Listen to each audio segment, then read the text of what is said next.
Hello, welcome to my YouTube channel study point with Umar Ashraf में आप सभी का स्वागत है।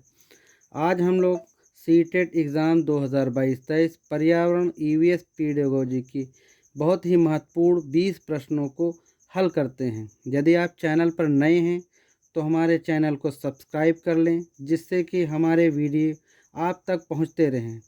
तो हम लोग अब स्टार्ट करते हैं। प्रश्न नंबर एक है, इस पौधे में पत्तियां हैं जिन्हें सब्जी की तरह प्रयोग में लाया जाता है। इसके बीजों से तेल प्राप्त किया जाता है। यह पौधा है, कौन सा ऐसा पौधा है जिसको हम पत्तियों को सब्जी के तरीके से इस्तेमाल करते हैं, प्रयोग में लाते हैं? नारियल है, बंद गोभी है, सरसों है, पालक है। इनमें से कौन सा है? नारियल, बंद गोभी को भी हम लोग सब्जी के तरीके से इस्तेमाल करते हैं, सरसों के पत्ते को भी इस्तेमाल करते हैं, पालक के पत्ते को भी हम लोग सब्जी के रूप में इस्तेमाल करते हैं। लेकिन इसका दूसरा ऑप्शन क्या है? सब्जी की तरह प्रयोग में लाया जाता है, इसके बीजों से तेल प्राप्त किया जाता है। यानी कि नारियल के बीज से तेल प्राप्त किया जाता है। बंद गोभी, सरसों ही एक ऐसा पौधा है जिसके सब्जी पत्ती को हम लोग सब्जी के रूप में प्रयोग करते हैं और उससे तेल भी प्रयोग में लाया जाता है। यानी कि इसका आंसर कौन सा सही है? सरसों। प्रश्न नंबर 2 हम लोग देखते हैं, क्या है? एक प्राथमिक स्तर की अध्यापिका जल अभाव के विषय पर अपने कक्षा 4 के बच्चों को प्रभावपूर्ण तरीके से किस प्रकार आंकेगी? यानी कि जो कक्षा 4 के बच्चे हैं उनको किस प्रकार से उसकी अध्यापिका आंकेगी? उसके 4 ऑप्शन हैं। नंबर ए, उपयुक्त विषय पर एक लिखित परीक्षा का आयोजन करके। क्या उस पर एक लिखित परीक्षा का आयोजन करेगी शिक्षिका? नंबर बी है, यह पता करके कि उन्होंने अपने दैनिक जीवन में जल की बचत कैसे प्रारंभ की, या बच्चों से बोलेगी कि अपने दैनिक जीवन में आपने कैसे जल अभाव की बचत कैसे प्रारंभ की थी। नंबर सी है, जल संरक्षण में पोस्टर बनाने की गतिविधि का आयोजन करके। या तो जल संरक्षण के लिए पोस्टर बनाने को सबसे बोलेगी बच्चों से, या डी, बच्चों को जल संरक्षण पर नारे लिखने के लिए कहकर बोलेगी। ऑप्शन नंबर डी है, बच्चों को क्या शिक्षिका जल संरक्षण पर नारे लिखने के लिए बोलेगी, या पोस्टर बना। सी है, बच्चों को पोस्टर बनाने की गतिविधि का आयोजन करेगी, या उपयुक्त विषय पर लिखित परीक्षा का आयोजन करके। सबसे अच्छा इसमें से कौन सा ऑप्शन है? यह पता करके कि उन्होंने अपने दैनिक जीवन में जल की बचत कैसे प्रारंभ की। उससे बच्चे को बहुत ही कॉन्फिडेंस रहेगा कि हमने किस प्रकार से अनुभव किया, उसके दैनिक जीवन से जोड़ने को एनसीएफ 2005 यही बताते हैं। जो उसकी शिक्षा है उसको उसके दैनिक जीवन से जोड़ना चाहिए। इसका राइट आंसर नंबर बी है। इसके बाद प्रश्न नंबर 3 है, प्राथमिक स्तर पर पर्यावरण अध्ययन के शिक्षण में कहानियों और कविताओं का प्रभावी ढंग से उपयोग किया जा सकता है। पर्यावरण अध्ययन में इनके उपयोग का मुख्य उद्देश्य क्या है? नंबर ए, सीखने के लिए संदर्भगत वातावरण प्रदान करना बच्चों के लिए, या बी, पाठकों को आनंददायक बनाना, सी है, भाषा कौशलों को बढ़ावा देना, या कक्षा की विविधता की पूर्ति करना। पाठकों को आनंददायक बनाना, ये भी ठीक है। भाषा कौशलों को बढ़ावा देना, ठीक है। कक्षा की विविधता की पूर्ति, ये भी ठीक है। इन चारों में सबसे बेस्ट क्या है? सीखने के लिए संदर्भगत वातावरण प्रदान करना है। जहाँ पर किसी में सीखने के लिए, करने के लिए बच्चों को अधिक से अधिक अवसर प्रदान किया जाता है, वही आंसर सीटेट के हिसाब से राइट आंसर है। यानी कि answer number A is the right answer. प्रश्न नंबर 4 है, प्राथमिक स्तर पर पर्यावरण अध्ययन के आकलन हेतु निम्नलिखित में से कौन सा एक संकेतक सबसे उपयुक्त है? नंबर ए, क्या प्रश्न पूछना। नंबर बी, न्याय और समानता के प्रति। नंबर 3 है सहयोग। नंबर 4 है स्मरण रखना। तो सबसे उपयुक्त इसमें क्या होगा? जहाँ पर सहयोग करना, खुद को सीखने के लिए अवसर देना, सबसे राइट आंसर वही है, यानी कि आंसर नंबर सी, सहयोग। प्रश्न नंबर 5 है, पर्यावरण अध्ययन के शिक्षण से उन प्रक्रिया आधारित कौशलों को बढ़ावा दिया जाना चाहिए जो पूछताछ आधारित प्रत्यक्ष अनुभवों को केंद्र बिंदु हैं। निम्नलिखित में से कौन सा एक ऐसा कौशल नहीं है? यहाँ पर हमको ध्यान देना है, यहाँ पर नहीं है। नहीं शब्द अगर हम लोगों ने ध्यान नहीं दिया तो उसका आंसर गलत कर देंगे। नहीं है यानी कि ये निगेटिव कौन सा पॉइंट है इसमें? निर्धारण, निष्कर्ष निकालना, अवलोकन, पूर्वानुमान। तो इसका क्या होगा? निष्कर्ष भी निकालना है, अवलोकन करना भी है, पूर्वानुमान भी लगाया जा सकता है। निर्धारण गलत है इसमें, तो यही राइट आंसर है, निर्धारण। प्रश्न नंबर 6 है, प्राथमिक स्तर पर मानचित्रांकन सीखने से शिक्षार्थियों में निम्नलिखित में से किस कौशल को बढ़ावा मिलता है? प्राथमिक स्तर पर मानचित्रांकन सीखने में बच्चों को कौन सी सुविधा मिलती है? नंबर ऑप्शन है इसका ए, गणना और अनुमान, बी है माप के अनुसार चित्रण करना, या सी सापेक्ष स्थिति और दिशा बोध की जानकारी, डी है साफ सुथरा रेखांकन। तो इसमें से कौन सा आंसर सही होगा? होगा सापेक्ष स्थिति और दिशा बोध की जानकारी बच्चों को मानचित्रांकन सीखने से प्राप्त होती है प्राथमिक स्तर पर। तो इसका राइट आंसर है ऑप्शन नंबर सी। प्रश्न नंबर 6 है, प्राथमिक स्तर पर मानचित्रांकन सीखने के लिए।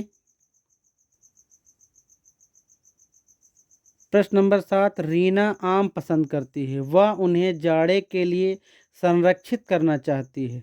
निम्नलिखित में से कौन सा तरीका संरक्षण के लिए सर्वाधिक उपयुक्त है? ए, जूस तैयार करना और वायुरोधी डिब्बे से संचित करना।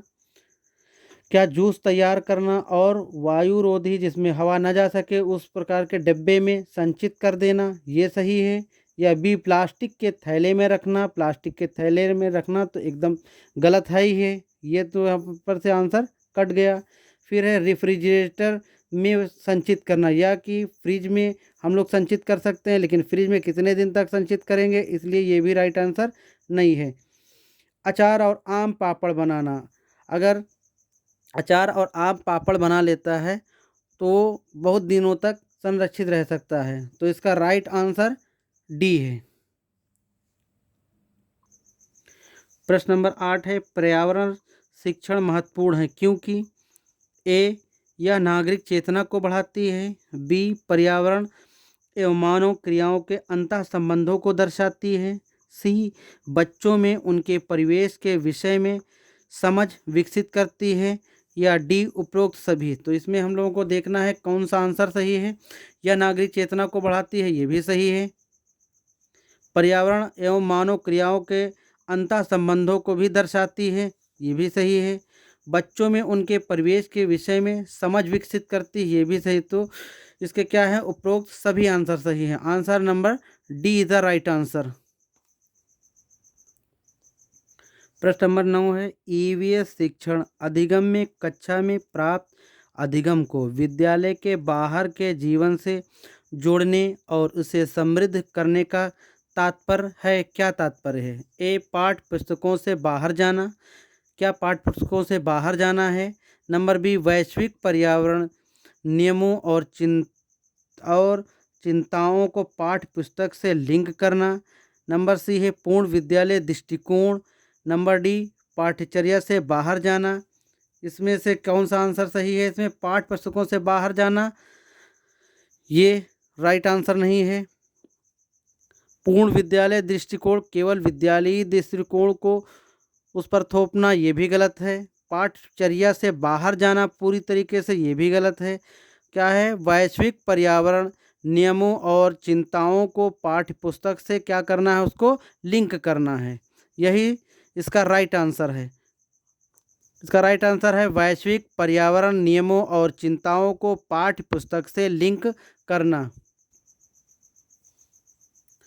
प्रश्न नंबर 10 है, प्राथमिक कक्षा में पर्यावरण अध्ययन पढ़ाने के लिए निम्नलिखित में से कौन सा उद्देश्य से संबंधित नहीं है? यहाँ पर हमको ध्यान देना है, नहीं शब्द है।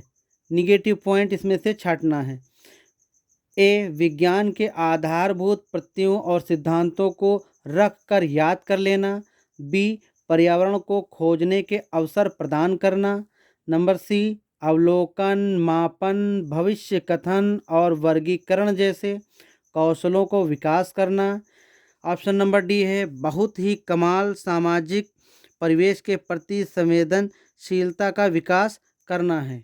इसमें से हमको क्या देखना है, कौन सा इसमें से निगेटिव पॉइंट है।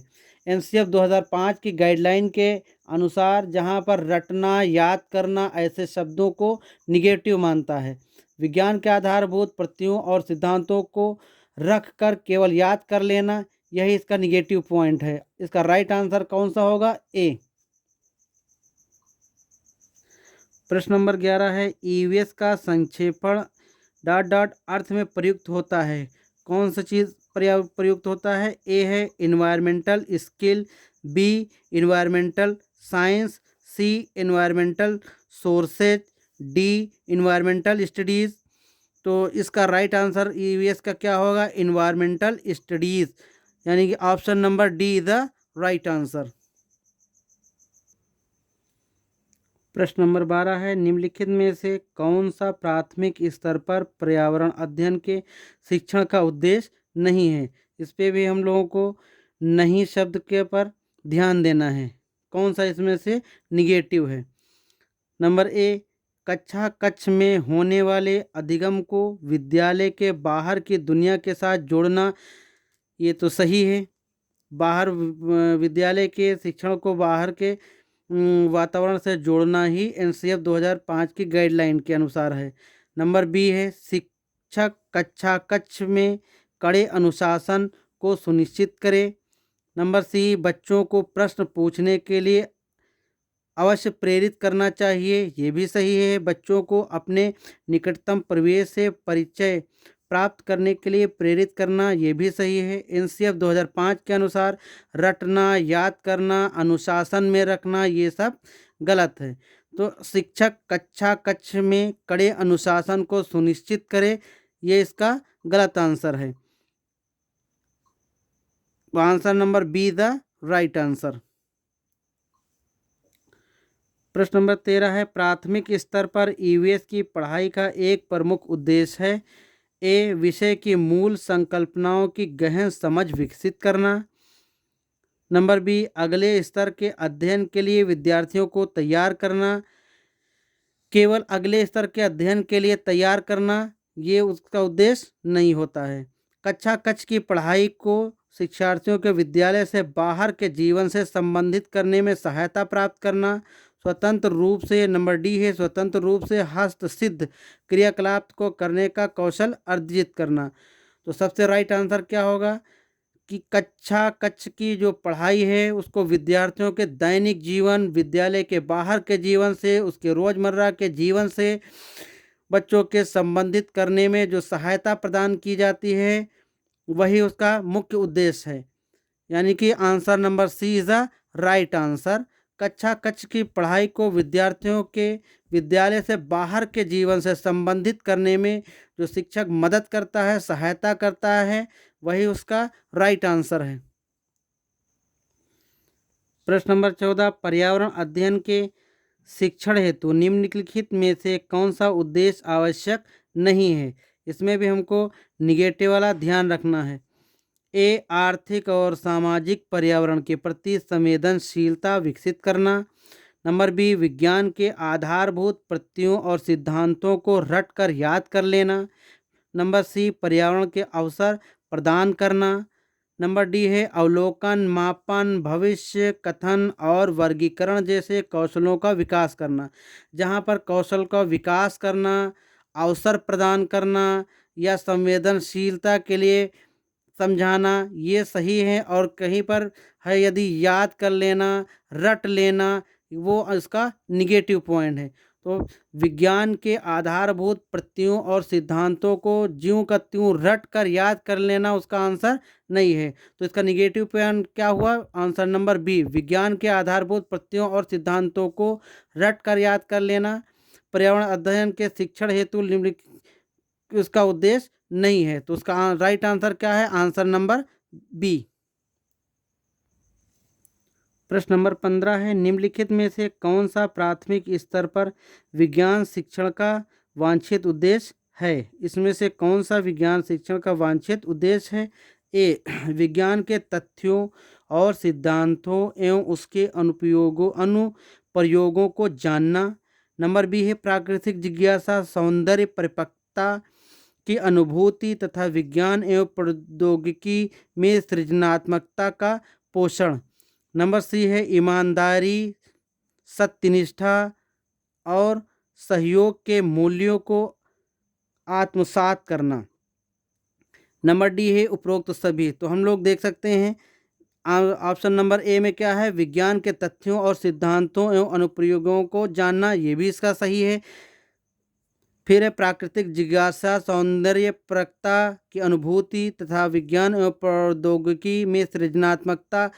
जहाँ पर सृजनात्मकता शब्द आता है वो भी पॉजिटिव होता है, ये भी सही है इसका। फिर ईमानदारी, सत्यनिष्ठा और सहयोग, जहाँ पर सहयोग की भावना आती है वो भी इसका सही है। तो इसका राइट आंसर क्या होगा? Option number D. Option number D the right answer. प्रश्न नंबर 16 है, बच्चे दुनिया के बारे में अपनी समझ का सृजन करते हैं। इस कथन का श्रेय डैश डैश किसको जाता है? ए पावलोव को, बी पियाजे को, सी कोहलबर्ग को, डी स्किनर को। तो आइए हम लोग देखते हैं पावलोव ने, पियाजे ने, कोहलबर्ग और स्किनर ने किस किस चीज़ पर दिया है। तो पावलोव ने कुत्ते पर रिसर्च किया है। इसका है शास्त्रीय अनुबंधन का सिद्धांत दिया है। इसके लिए इनको 1904 में नोबेल पुरस्कार भी दिया गया है। फिर पियाजे ने संज्ञानात्मक विकास का सिद्धांत दिया है, इन्होंने अपने बच्चे पर प्रयोग किया। नंबर सी है कोहलबर्ग ने नैतिक विकास का सिद्धांत दिया है।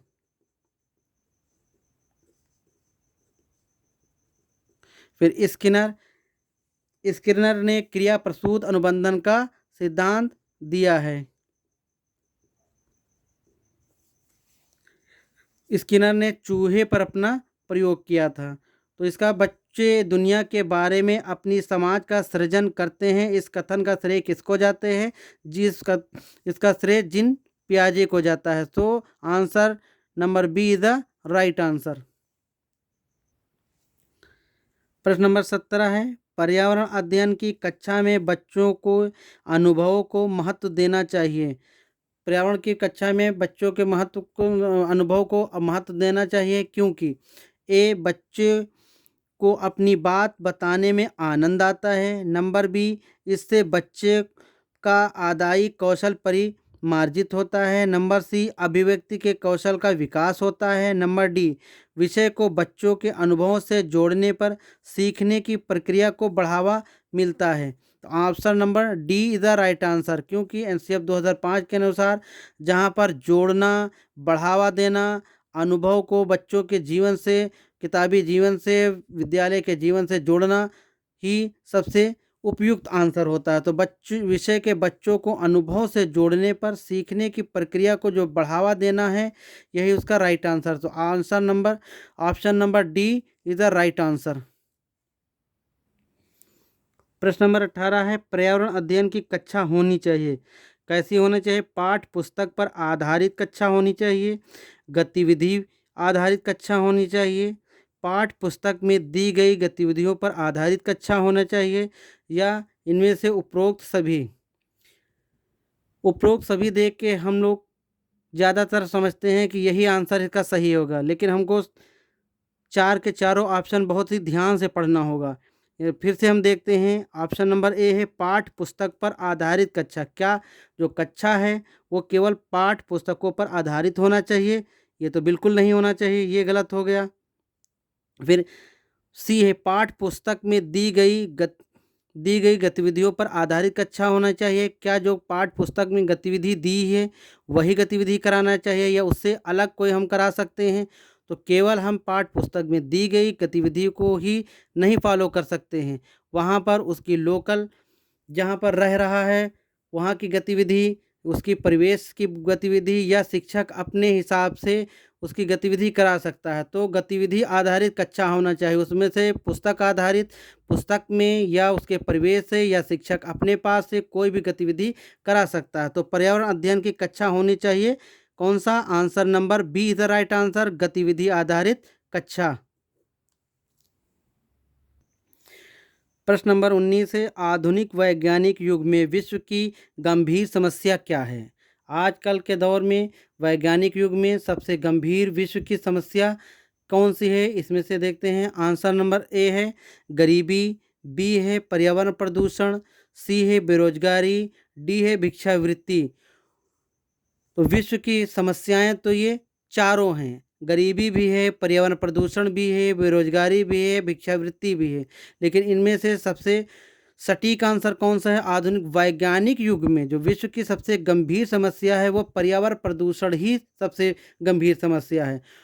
तो इसका प्रश्न नंबर 19 का राइट आंसर क्या होगा? आंसर नंबर बी, पर्यावरण प्रदूषण। प्रश्न नंबर 20 और इस वीडियो का लास्ट प्रश्न है, एक शिक्षिका तनावग्रस्त बच्चे की पहचान कर सकती है जब बच्चा निम्नलिखित व्यवहार प्रदर्शित करता हो। यानी कि एक शिक्षिका जो है बच्चे को तनावग्रस्त है वो कैसे जान जान लेगी? नंबर 1, पढ़ाई से पूर्ण एकाग्रता को देखकर, नंबर बी, बहुत बात करना, नंबर सी, आक्रामक व्यवहार, नंबर डी, हाइपर एक्टिविटी यानी कि अति सक्रियता। तो एक शिक्षिका कब पहचान लेगी? आंसर नंबर सी, आक्रामक व्यवहार जब होगा उसका तब वो पहचान लेगी कि ये तनावग्रस्त बच्चा है। तो आंसर नंबर सी, आक्रामक व्यवहार इज़ द राइट आंसर। तो ऐसे ही और बहुत से प्रश्नों को देखने के लिए, हल करने के लिए हमारे चैनल से जुड़े रहें। इसके लिए हमारे चैनल को लाइक करें, सब्सक्राइब करें। ओके, धन्यवाद।